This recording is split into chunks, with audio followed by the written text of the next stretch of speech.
கல்பாக்கம் அடுத்த சதுரங்கப்பட்டினம் வடக்கு மீனவர் பகுதியில் உள்ள பெரியபாளையத்தம்மன் கோவிலில் 16ஆம் ஆண்டு பால்குட விழா 300க்கும் மேற்பட்ட பெண்கள் ஊர்வலமாக சென்று அம்மனுக்கு பாலாபிஷேகம் செய்தனர்.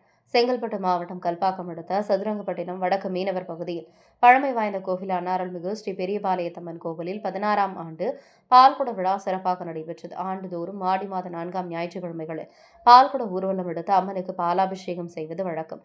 அதேபோன்று இந்த ஆண்டு ஆடி மாத 4ஆம் வாரமான இன்றைய தினம் பால்குடம் எடுத்தனர்.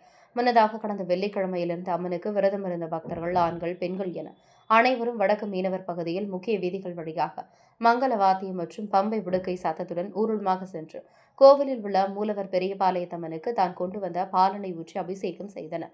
அதனைத் தொடர்ந்து தனது வேண்டுதல் நிறைவேறிய நிலையில் மனோஜ் என்ற பக்தர் தனது முதுகில் சடல் குத்தி நேர்த்திக்கடனாக மாருதி சிப்காரை இழுத்து சென்றார். அவர் முன் செல்ல அலங்கரித்த அம்மன் கரகத்துடன் ஆண்கள், பெண்கள் என 300க்கும் மேற்பட்டோர் பால்குடம் ஏந்தி அவர் பின்னே சென்றதை காண முடிந்தது.